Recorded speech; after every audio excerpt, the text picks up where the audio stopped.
Yang pertama, anak angkat itu bukan mahram untuk bapak angkat atau ibu angkatnya. Kalau berlainan jenis kelamin. Iya. Yang kedua, anak angkat itu tidak bisa dinasabkan kepada bapak angkatnya. Anak angkat tidak bisa dinasabkan kepada bapak angkat. Yang terakhir, anak angkat tidak mendapatkan waris atau tidak mendapat jatah harta waris atau bukan ahli waris dari bapak angkat atau ibu angkat. Assalamualaikum warahmatullahi wabarakatuh. Teman sekalian yang berbahagia, pada video kita kali ini kita akan membahas satu fikih yang berkaitan tentang anak angkat atau anak adopsi, atau dalam bahasa Arab disebut sebagai atabani.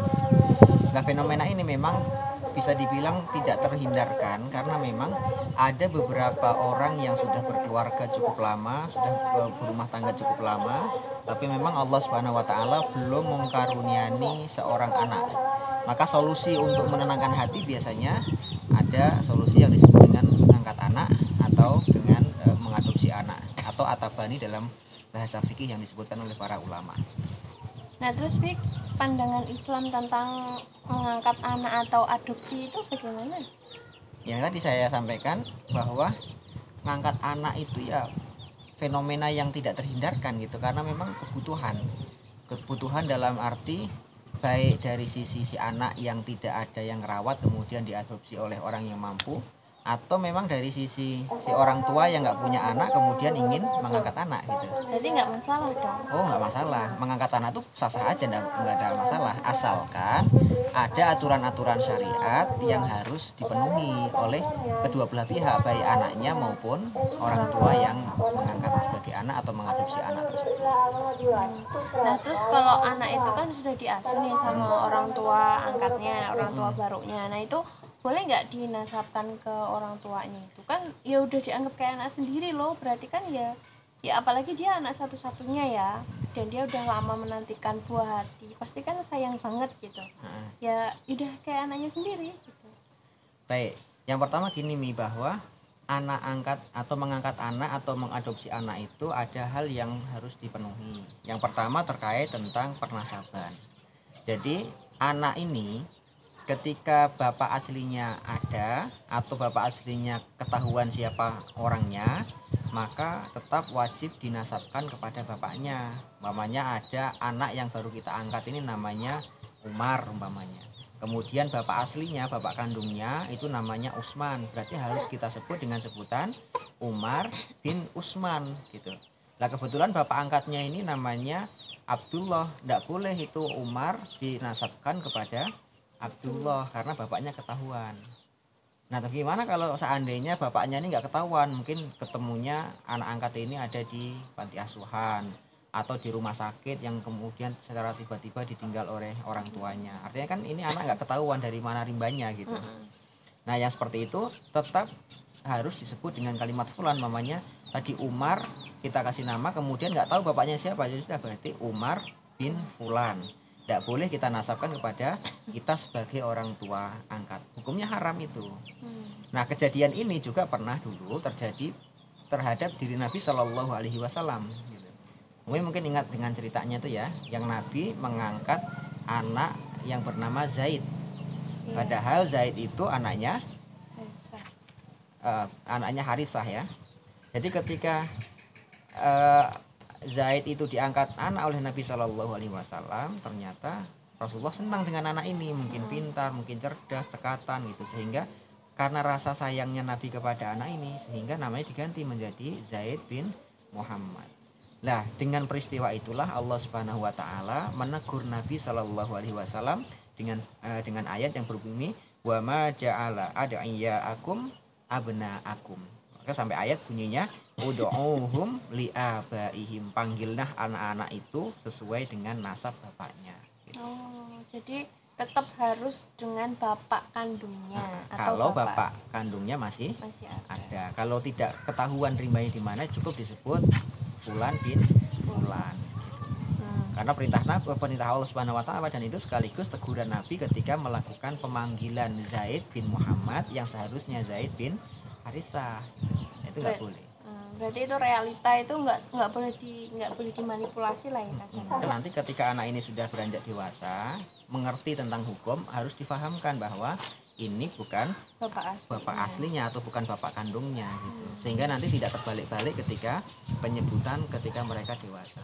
Termasuk nanti ketika anak yang diasuh ini adalah atau yang diangkat atau yang diadopsi ini adalah anak perempuan, maka bapak angkatnya juga tidak bisa menjadi wali nikahnya, nggak boleh gitu, tetap harus kepada bapak aslinya atau bapak kandungnya kalau itu masih ada. Kalau tidak ada ya berarti nanti dicarikan wali hakim dan seterusnya. Pertama tentang penasaran. Nah, terus lagi nih, kenapa namanya anak angkat ya? Kalau anaknya itu laki-laki gitu ya, namanya dari kecil kan yang ngasuh kan ibunya, ya digendong lah, dicepokin lah, dimandiin lah gitu. Nah kan udah biasa gitu. Nah kan semakin beranjak dewasa itu kan namanya satu rumah ya kayak gini kan kadang ya nggak pakai jilbab nggak apa ya kalau masih anak-anak ya, tapi kalau udah dewasa itu kalau sudah paham aurat itu kira-kira sama nggak sih dia memandang aurat ibu aslinya itu sama dengan ibu angkatnya yang sama dengan ibu kandungnya atau berbeda kalau masalah aurat? Atau gini ya, bahasa mudahnya gini, anak angkat itu apakah bisa dianggap sebagai mahram? Ya. Gitu ya. Kalau masalah mahram, apakah anak angkat atau anak adopsi ini mahram atau tidak, kita bisa lihat dalam beberapa kondisi. Kondisi pertama gini, kalau seandainya yang diangkat itu masih dianggap saudara, contoh mamanya ngangkat anak laki-laki dari bayi, kemudian setelah beranjak dewasa ternyata si anak bayi laki-laki ini adalah persisnya istri. Nah karena ini anak laki-laki maka dengan istri dia tetap dianggap mahram kalau itu adalah ponakannya sendiri. Nah yang kedua kondisinya adalah anak angkat yang bukan siapa-siapa. Bukan siapa-siapa itu maksud saya bukan, tidak ada jalur perdarahan seperti hubungan paman dan ponakan atau bibi dengan ponakan, berarti mereka memang bukan mahram. Boleh nggak sih anak tiri itu menjadi mahram? Bisa saja. Yang pertama tadi karena ada jalur kekerabatan ponakan dengan bibi atau ponakan dengan paman. Yang kedua, kalau seandainya anak angkat ini diangkat sejak bayi di bawah umur 2 tahun, kemudian si ibu angkat ini masih bisa menyusui, maka lakukanlah penyusuan atau dalam bahasa fikih disebut rodoah. Artinya nanti kalau anak ini sudah disusu secara sempurna selama 5 kali susuan, 5 kali susuan itu dalam pengertiannya ya dia menyusu 1 kali itu dianggap kenyang, maka itu hitungan 1. Nanti beberapa jam kemudian dia menyusu lagi sampai kenyang, itu dianggap 2 dan seterusnya sampai 5 kali susuan.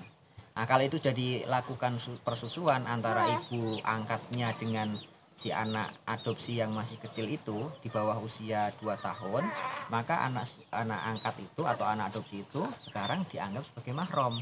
Tapi kemahromannya bukan karena sebab mengangkat atau mengadopsinya, tapi mahramnya karena sebab persusuan. Nah kalau yang dari situ malah bisa melebar kemahromannya kemana-mana gitu. Karena kata Nabi Shallallahu Alaihi Wasallam bahwa kemahroman karena sebab susuan itu sebagaimana kemahroman karena sebab nasab gitu.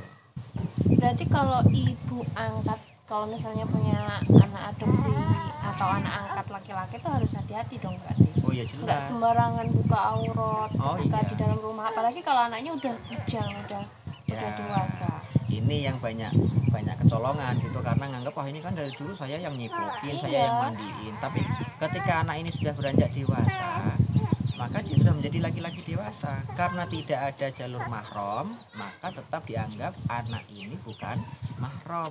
Kalau dia itu anak angkat ada laki-laki, maka yang harus berhati-hati adalah ibu angkatnya. Nah kalau kebetulan yang diangkat ini adalah anak perempuan, maka bapaknya yang harus hati-hati karena dia bukan siapa-siapanya sekalipun pernah diasuh semenjak kecil gitu. Atau mohon maaf ini kalau parah-parahnya seandainya terjadi bapak angkat menikahi anak angkatnya sendiri, boleh nggak? Ya boleh aja selama dia bukan mahram, maka sah-sah aja untuk menikah gitu. Kemudian yang selanjutnya tentang hukum anak Ya kalau misalnya nih anak angkatnya ini udah besar, udah rumah tangga, terus habis itu udah punya anak, si bapak ini udah waktunya tutup usia lah sama ibu ini, kan pasti meninggal tuh, dan hartanya yang banyak itu bisa jatuh ke tangan anak angkatnya itu enggak? Beliau berdua itu meninggal dan harta yang sebanyak itu, nah ini jatuhnya kemana gitu ya, kasarannya kan anaknya ya cuma satu itu pun anak angkat gitu. Nah apakah bisa jatuh ke tangan dia semua harta warisnya itu? Baik gini, kalau masalah harta pemberian dari orang tua angkat kepada anak angkat itu akan kita lihat beberapa model. Kalau orang tuanya masih hidup, kemudian anaknya juga masih hidup, Dimodalin ada pas sama-sama nikah. masih hidup ya, Ya. dimodalin sekolahnya, dimodalin kuliahnya, dimodalin bekerjanya, sampai banyak sekalipun itu tidak ada masalah, karena harta itu berpindahnya mungkin dalam instrumen atau dalam bentuk hibah atau dalam bentuk pemberian biasa atau dalam bentuk hadiah dan lain-lain, itu gak ada masalah. Cuman yang sekarang menjadi masalah itu adalah ketika si bapak ini meninggal dunia, maka yang harus kita bahas adalah harta waris. Iya. Karena harta waris ini berarti harta peninggalan setelah pemiliknya ini meninggal dunia. Nah sekarang pertanyaannya, apakah anak adopsi ini bisa mendapatkan waris? Iya, kan dia anak satu-satunya, pewaris tunggal dia. Nah ini jadi masalah, bahwa anak adopsi atau anak angkat itu tidak termasuk daftar ahli waris. Maka nanti hati-hati kalau seandainya salah satu dari kedua bapak ibu angkat ini meninggal dunia, ketahui bahwa anak angkat itu tidak bisa mendapatkan waris. Berarti nggak dapat bagian dong dari harta yang ditinggalin. Kalau dapat harta waris nggak bisa, nggak ada instrumennya gitu. Artinya kalau bapak ibunya angkat ini meninggal dunia, ya berarti harus diurutkan punya nggak ahli waris yang lain. Karena ahli waris kan bukan cuma anak tuh, bisa saudara kandungnya si mayit, bisa orang tuanya si mayit, bisa sepupunya dan lain-lain atau pamannya, itu semua termasuk daftar ahli waris. Nah anak angkat ini kalau bukan siapa-siapa ya dia nggak masuk ke dalam ahli waris. Malah nggak masuk ya, padahal diasuh selama ini ya kayak anak kandungnya. Walaupun dari kecil sekalipun yang angkatnya ini, dia nggak bisa dijadikan sebagai ahli waris. Nah kalau ternyata anak angkat atau anak adopsi ini ternyata bukan termasuk ahli waris dari bapak angkatnya yang meninggal itu tadi. Nah terus gimana, apakah dia itu masih ada celah atau jalan biar dia itu termasuk kebagian gitu dari harta bapaknya yang meninggal itu? Jadi gini, kalau kita sebutkan tadi bahwa memang anak angkat itu tidak termasuk daftar ahli waris, artinya dia tidak akan mendapatkan bagian apapun dari waris yang ditinggalkan oleh bapak angkatnya setelah kematiannya. Maka kalau tadi bisa diwanti-wanti, dalam artian bapaknya sudah mulai masuk usia senja atau mungkin sudah dalam keadaan sakit-sakitan, maka si bapak ini boleh mewasiatkan kepada anaknya, kalau besok saya meninggal dunia maka harta saya jatuh kepada anak angkat saya. Itu boleh. Nah, terus kalau diwasiatkan berarti boleh semua dong, harta tanahnya, perusahaannya, Ini yang perlu dihati-hati. Pekarangannya, semuanya untuk anak angkat saya. Ya, ini yang perlu dihati-hati karena harta yang diwasiatkan atau wasiat ke harta bendaan kepada siapapun itu tidak boleh lebih dari 1/3 dari keseluruhan harta. Semua hartanya. Mamanya hartanya si bapak yang meninggal ini, bapak angkat yang meninggal itu 3 miliar mamanya. Maka si anak angkat boleh mendapatkan wasiat tapi tidak boleh lebih dari 1/3. Artinya kalau hartanya cuma 3 miliar, maka tidak boleh lebih dari 1 miliar. Itu kan 1/3 itu. Nanti 1 miliar itu adalah maksimal. Nah terus kalau cuma diberikan 1 miliar, terus 2 miliarnya kemana? Nah 2 miliarnya kembali lagi kepada ahli waris. Karena nanti ahli waris itu kan bukan cuma anak, bahkan orang tuanya si mayit juga sebagai ahli waris, kakak adiknya si mayit juga ahli waris, kemudian pamannya, ponakannya itu termasuk ahli waris. Lah kalau ini anak angkat bukan siapa-siapa, bisa dipastikan si anak ini bukan ahli waris. Maka tidak boleh seorang anak angkat atau anak adopsi mendapatkan bagian dari harta waris. Kalau masih sempat untuk berwasiat, maka wasiat inilah yang menjadi satu-satunya celah untuk anak adopsi mendapatkan bagian dari peninggalan bapak angkatnya atau orang tua angkatnya. gitu. Baik, ini yang dapat kita sampaikan tentang hukum anak adopsi atau anak angkat. Apa aja tadi poin-poin kita? Yang pertama, anak angkat itu bukan mahram untuk bapak angkat atau ibu angkatnya. Kalau berlainan jenis kelamin. Iya. Yang kedua, anak angkat itu tidak bisa dinasabkan kepada bapak angkatnya. Anak angkat tidak bisa dinasabkan kepada bapak angkat. Yang terakhir, anak angkat tidak mendapatkan waris atau tidak mendapat jatah harta waris atau bukan ahli waris dari bapak angkat atau ibu angkat. Baik, wallahu a'lam bishawab. Ini yang dapat kita sampaikan. Assalamualaikum warahmatullahi wabarakatuh.